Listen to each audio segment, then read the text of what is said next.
Oi, gente, tudo bem com vocês? O meu nome é Vanessa, sejam muito bem-vindos ao Pausa Literária. E hoje eu quero compartilhar com vocês as minhas leituras finalizadas do último mês e até um pouquinho mais. Vou mostrar um livro que eu estou lendo mais, mas eu quero mostrar um especial para vocês e também os últimos livros que chegaram aqui em casa. Então, vem comigo, vamos falar sobre livros. Se vocês estiverem ouvindo uns passarinhos cantando aí, espero que não se incomodem, mas faz parte da trilha sonora aqui do canal, aqui na minha janela e aqui em casa também a gente tem bastante pássaros ao redor, tem bastante verde, e uma hora eu mostro para vocês aqui as árvores, é um lugar muito gostoso. Mas então, só para dizer que esse som que vocês estão ouvindo talvez sejam realmente os passarinhos que estão ao redor aqui de casa, tá? Eu vou começar mostrando para vocês então as últimas leituras que eu fiz.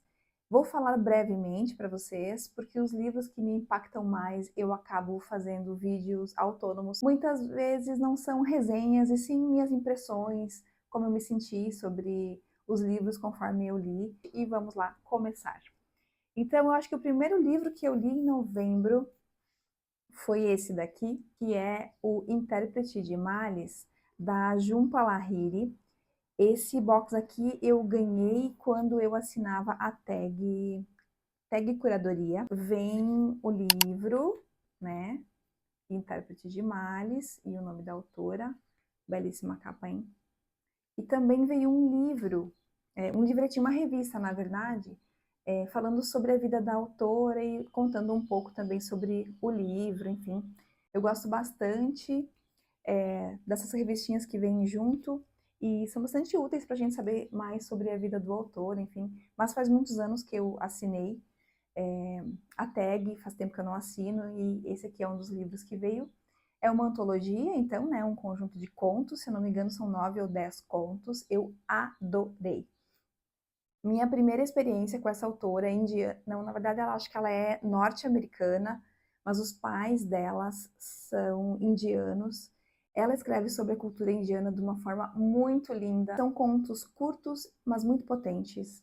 Os personagens são muito interessantes, bem construídos, cada história traz uma lição, um conto que conta o recorte da vida de uma pessoa ou de uma família, e a gente consegue ver, nuances tão bonitas, tanto da história da Índia, quanto da cultura. Eu adorei, super recomendo, fica aí a minha indicação. Depois desse livro, eu peguei um que eu tinha bastante tempo aqui em casa já para ler, eu já tinha ouvido falar que era um livro gostosinho de ler, tipo de conto de fadas, assim, mas eu não sabia que ia ser realmente tão gostoso. Que foi O Jogo dos Desejos, da Meg Schiffer. Eu tenho essa edição aqui da Intrínseca.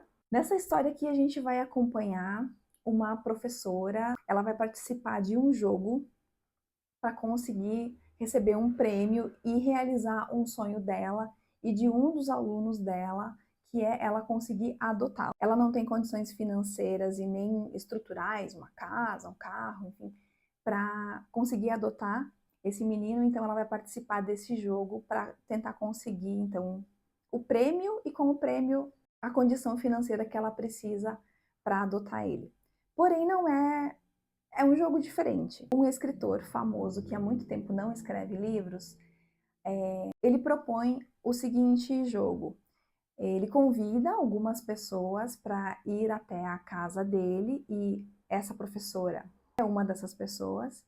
E essas pessoas, então, que vão participar desse jogo têm que descobrir enigmas e participar de desafios para conseguir ganhar o grande prêmio. Então, como se trata de um livro onde tem um jogo, a gente fica muito engajado na leitura, porque você quer saber qual é o próximo desafio, como que as pessoas vão jogar, quem é que vai ganhar, porque tem um sistema de pontos. E no fim das contas também tem um romancezinho que aparece na história, ele não é o principal foco da história, mas é muito bonito. Eu acho que é um livro contemporâneo que vale muito a leitura, viu? O próximo ou melhor, foi um livro muito fofo que eu ganhei de uma amiga, né, da minha amiga Regi, e que eu já tinha visto a novela baseada neste livro aqui, que foi uma adaptação lá dos anos 90, eu adorei. a novela na época, e agora também adorei o livro Éramos Seis, da Maria José Dupré, saiu pela editora Ática. Linda essa capa, né? Bem, nessa história aqui, a gente tem a Dona Lola, que é a matriarca aqui de uma família, contando pra gente da vida dela e dos filhos, do marido também e dos filhos, numa casa onde eles moraram durante muitos anos na Avenida Angélica, na cidade de São Paulo. Então a gente vai vendo a Lola, no começo da história, nos contar de forma muito saudosa sobre essa casa. Ela está ali passando na frente da casa, olhando para a casa e relembrando momentos. Então a gente já percebe que ela não mora mais ali. No começo da história a gente já percebe também que um dos filhos dela faleceu no decorrer aqui do livro. Ela teve 4 filhos e era ela e o marido, portanto o nome da história Éramos Seis. Contado de uma forma quase poética, eu diria, melancólica, que a gente fica muito envolvido na história também. A gente vai acompanhando, então, o filho mais velho, o Carlos, que é o grande amigo da Dona Lola, o marido, que era um homem muito trabalhador, mas tinha certos preconceitos com relação ao papel da mulher. Aí a gente tem os outros filhos também dela que exercem um papel importante na história, e a gente vai vendo como ela faz o maternar dela mesmo. Muitas vezes eu fiquei tentada a julgar a Dona Lola aqui, porque eu queria que ela tivesse mais pulso firme com esses filhos aqui, não deixassem eles se aproveitarem tanto da nobreza dessa mulher. Mas, por outro lado, eu também sou mãe e eu sei que quando um filho pede ou está precisando de alguma ajuda, é muito difícil a gente negar ou ficar indiferente. Então, eu entendo ela e eu procurei não julgar. E, no fim das contas, achei uma história maravilhosa. Continuando, gente, o último livro que eu finalizei foi esse espetáculo aqui, O Tempo e o Vento, O Retrato. Ele é o livro 2 de uma trilogia, que é do Érico Veríssimo. Eu tenho essa edição, todo mundo resolveu passar aqui, tchau. Eu tenho essa edição da Companhia das Letras, nesse calhamacinho aqui de quase 600 páginas. Eu demorei aí mais de um mês, eu acho, para ler esse livro, porque eu fui intercalando outras leituras, como vocês viram também, mas também porque é um livro para ser degustado. Então, nesse segundo livro aqui, a gente tem basicamente a história focada no personagem Rodrigo Cambará, em quem foi esse personagem envolvente, contraditório, cheíssimo de camadas. Até o final do livro a gente vai descobrindo mais coisas dele, sobre a família dele, tanto a tia que ainda mora no casarão, no sobrado, na verdade, que é o lugar ali em Santa Fé, onde eles moram, né, a família Terra Cambará mora, no pai dele, o Licurgo, que já aparece no livro anterior, no irmão, Toríbio, e outros tantos personagens, assim, maravilhosamente criados pelo Érico Veríssimo. E a gente vai acompanhando a história, então, do Rio Grande do Sul e também a história do Brasil, porque existem fatos políticos, revoluções que vão acontecendo no decorrer da história, que ela se passa a partir de 1910, mais ou menos, e aí a gente tem a Revolução de 34, e eu não acho que seja cansativo, mas existe uma menção maior neste livro aqui do que existiu no livro anterior.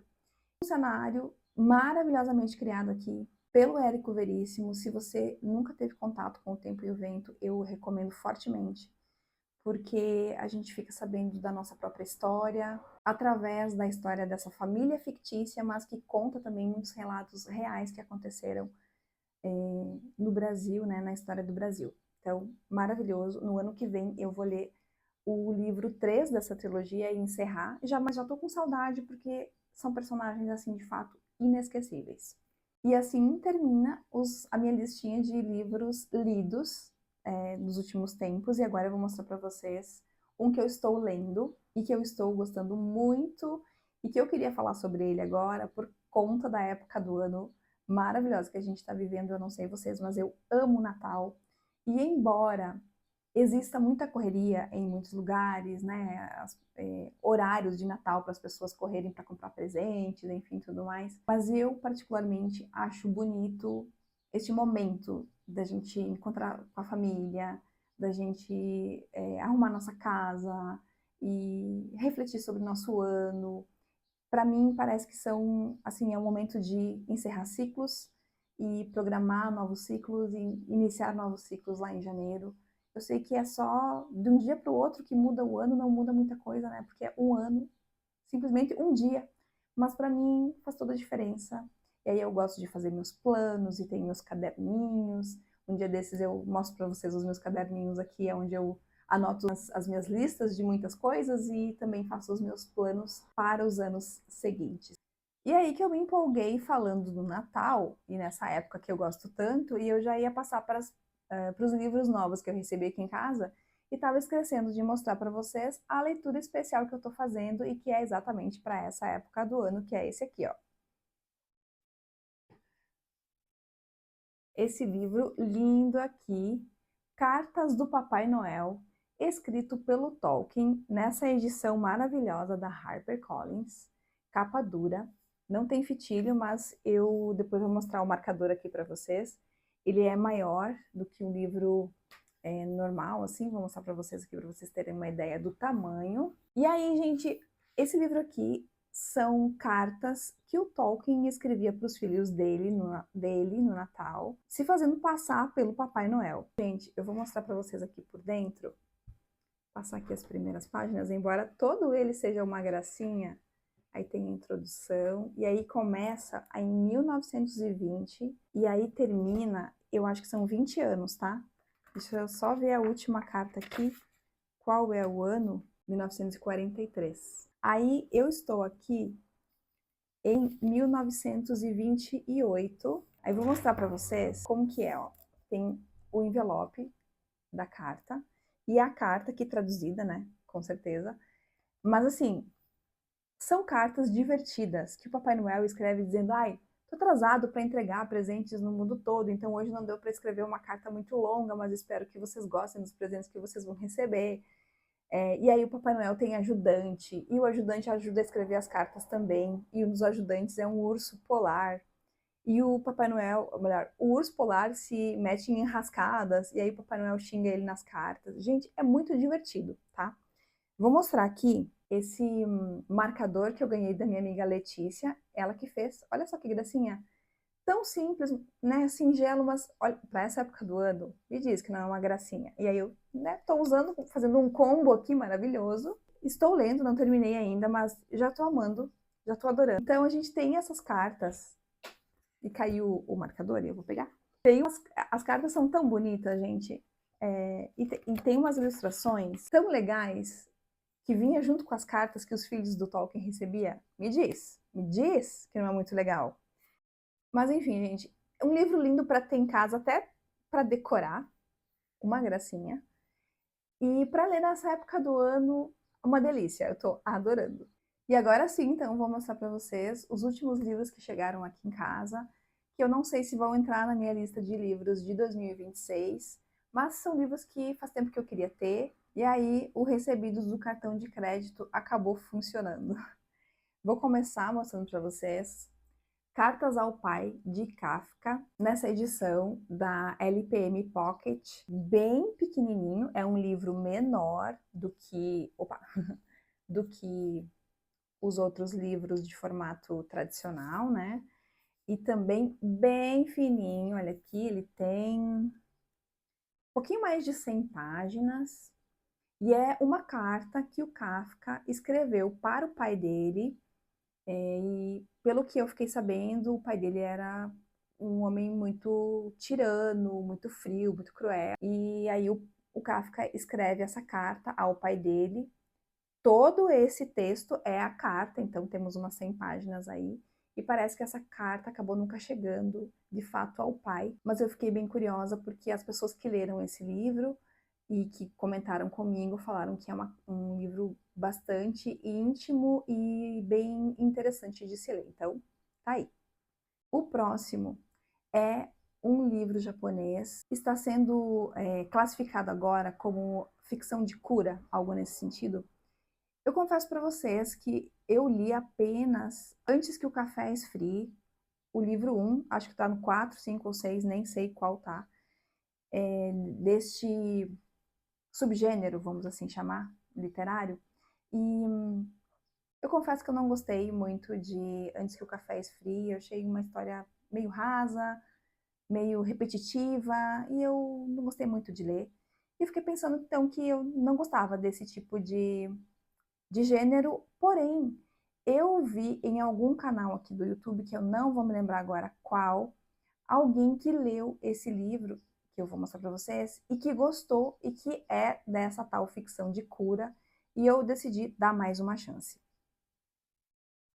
É esse livro aqui, ó, A Lanterna das Memórias Perdidas, saiu pela Bertrand Brasil e é da Sanaka Iragi. Não sei pronunciar corretamente, mil perdões se eu estou pronunciando errado, e provavelmente estou. Em um estúdio fotográfico, onde um antigo relógio de parede não funciona mais, Hirazaka gentilmente recepciona seus visitantes um por um em um confortável sofá de couro, lhes oferece a bebida de sua preferência e revela o que os aguarda. Pegos de surpresa, os visitantes descobrem que estão em um ponto de transição entre a vida e a morte e recebem uma grande quantidade de fotos correspondentes às suas lembranças, onde cada fotografia representa um dia de suas vidas e a incumbência de selecionar uma para cada ano. Depois dessa missão, ganham a oportunidade ímpar de revisitar sua memória mais preciosa e tirar novamente a foto no momento em questão, incapazes de fazer qualquer coisa para alterá-lo e invisíveis para o mundo. Forma-se então uma espécie de lanterna giratória de memórias com as fotos dos momentos mais significativos que viveram, proporcionando a eles a chance única de assistir a própria vida passar diante de seus olhos. Como um momento assim entre transição da vida para a morte, não sei exatamente como que isso vai se dar, mas eu achei interessante e diferente esse livro e, portanto, está aqui para eu dar mais uma chance para esse gênero literário e depois eu venho contar para vocês o que eu achei. Também dos recebidos do meu cartão de crédito veio esse livro super diferente que eu nunca tinha ouvido falar, O Fenômeno Pteste. Também não sei se estou lendo corretamente, do Virgil Hierunca, provavelmente está errada a pronúncia, mil perdões, e a editora é a Vide Editorial. Advertência. Os acontecimentos aqui narrados são verdadeiros. Eles se deram em Pitești, na Romênia, entre 1949 e 1952, e apesar de completamente ignorados pelo Ocidente, merecem um lugar de destaque no lúgubre repertório de horrores do século XX. Me parece que é uma história que se passa numa prisão, e aí este fenômeno a gente não sabe exatamente o que é, mas é uma prisão aqui, até tem uns uniformes meio listrados, que lembram, assim, uniformes utilizados nos campos de concentração, né? Eu estou bem curiosa para saber o conteúdo aqui desse livrinho. Ele não tem nem 100 páginas. Eu acho que vai ser um daqueles curtos e potentes, sabe? Que são bem marcantes. Aí, também chegou aqui, da Lídia Fagundes Telles, Antes do Baile Verde, essa antologia. Eu nunca li nada da Lígia, eu não faço ideia se eu vou gostar ou não, mas a capa desse livro é maravilhosa. E das pessoas que eu ouvi comentando sobre essa antologia, ela é muito elogiada. Então, se você já leu algum dos contos que está aqui, ou todo esse livro, me conte, por favor, que eu tenho muita curiosidade em saber. E provavelmente eu vou colocar na minha lista do ano que vem esse daqui, porque estou bastante curiosa e com boas expectativas. Depois, gente, eu li Saramago pela primeira vez esse ano, li Ensaio sobre a Cegueira e eu fiquei muito chocada com a história, com a forma de escrita do Saramago. Foi um desafio ler esse livro, porque ele é um livro escrito de uma forma diferente, são grandes blocos de texto, enfim. Eu conto mais sobre essa minha experiência de leitura num vídeo que eu fiz especialmente para Ensaio sobre a Cegueira, e eu vou deixar aqui nos cards para quem quiser ver, eu vou deixar listado aqui embaixo também, na descrição do vídeo. Foi uma experiência muito interessante, eu super recomendo. E no vídeo eu falo que no ano que vem eu quero ler mais alguma coisa do Saramago e que eu quero adquirir a obra completa dele. E aí já comecei. Já comecei e já chegaram 2 livros dele aqui em casa. Ensaios sobre a lucidez, que eu fiquei sabendo que é a continuação de Ensaios sobre a cegueira. E me parece que aqui as pessoas decidiram não ir votar no dia das eleições. E as consequências e o desenrolar de toda essa situação. Fiquei curiosíssima.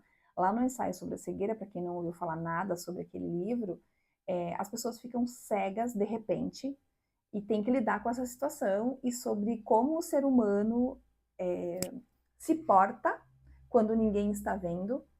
E, enfim, esse é o, vamos dizer assim, o núcleo da história. Mas o Saramago acaba fazendo uma crítica social muito grande com aquela história, e eu acredito que aqui também não seja muito diferente, porque não ir votar, simplesmente no dia da eleição ninguém vai votar, e aí vamos ver o que vai acontecer. E neste outro aqui, que é as intermitências da morte, também dele, pelo que eu li, aqui simplesmente as pessoas param de morrer. Ninguém mais morre, e aí o que acontece quando esse fenômeno se passa? Como que as pessoas reagem? Enfim, eu acredito que também devam ter muitas consequências com relação a isso. Fico pensando quais seriam, para onde que ele vai levar esse livro, e estou muito curiosa para saber. Mais 2, tá? Esse vídeo está ficando enorme. Espero que vocês aguentem firme aí comigo, viu? Bom, para quem não sabe também, lá no meu primeiro vídeo da apresentação, eu falo, né, da minha família, enfim, eu tenho uma filha de 6 anos, e vira e mexe estou comprando livros sobre filhos, maternidade, infância, adolescência, tentando me preparar psicologicamente para esses momentos. E aí eu comprei esse livro aqui, que eu achei muito interessante, 10 maneiras de destruir a humanidade do seu filho. A vida sob compulsão. Anthony, deixa eu ver se é esse o nome do autor. Anthony Esolen é o autor dessa história e saiu pela Kirion, editora Kirion. Eu já tinha lido a contracapa aqui antes e eu vou ler um pedacinho aqui só para vocês. Escrevi este livro porque não creio que estejamos criando nossos filhos para a liberdade, mas sim para a compulsão. De tal modo, confundindo liberdade e compulsões que, quanto mais liberdades conquistamos, mais nos vemos aprisionados, menos humanos e mais presos a automatismos. Nosso amplo leque de opções nos dá a impressão de sermos livres, quando nos deixa escolher apenas entre o que é maligno, ou tolo, ou trivial. Gente, eu fiquei super curiosa com esse livro. Também é um livro relativamente curto, não tem 200 páginas. Fiquei curiosíssima com essa capa também, onde a gente parece preso, né? Nas redes sociais, comida, não sei, tá? Fiquei curiosa e a sinopse também me deixou super curiosa. Se alguém já leu, me conta aí nos comentários. Se não, vem aí, provavelmente no ano que vem, alguma informação a mais sobre esse livro. E por último, mas não menos importante, um tijolão que eu estava querendo há bastante tempo, um clássico da literatura norte-americana. Aqui diz a maior história de amor do século XX. Quem aí concorda? E o Vento Levou. Olha que capa mais maravilhosa. Gente, quase 1000 páginas desse romance que acho que teve muitas adaptações para o cinema, né? E da Margaret Mitchell, saiu pela Record. E eu estou muito ansiosa para ler esse livro. Vou convidar alguma amiga para fazer uma leitura conjunta, porque 1000 páginas, gente. Olha, às vezes é só na leitura conjunta que a gente consegue ultrapassar certos momentos dos livros que fazem a gente ficar pensando, meu Deus, será que eu vou continuar lendo isso ou não? Mas tá aqui e provavelmente também lerei no ano que vem. E com esse calhamação, eu vou encerrando esse vídeo que ficou enorme. Muito obrigada por ter ficado até aqui. Se você gostou do vídeo, deixe o seu curtir, compartilha com alguém que também pode gostar e se inscreva no canal para acompanhar as minhas próximas aventuras literárias. E se você já tem uma lista de livros para o ano que vem ou tem alguma sugestão imperdível, deixa aqui nos comentários que eu quero muito saber. Um beijo e até o próximo vídeo.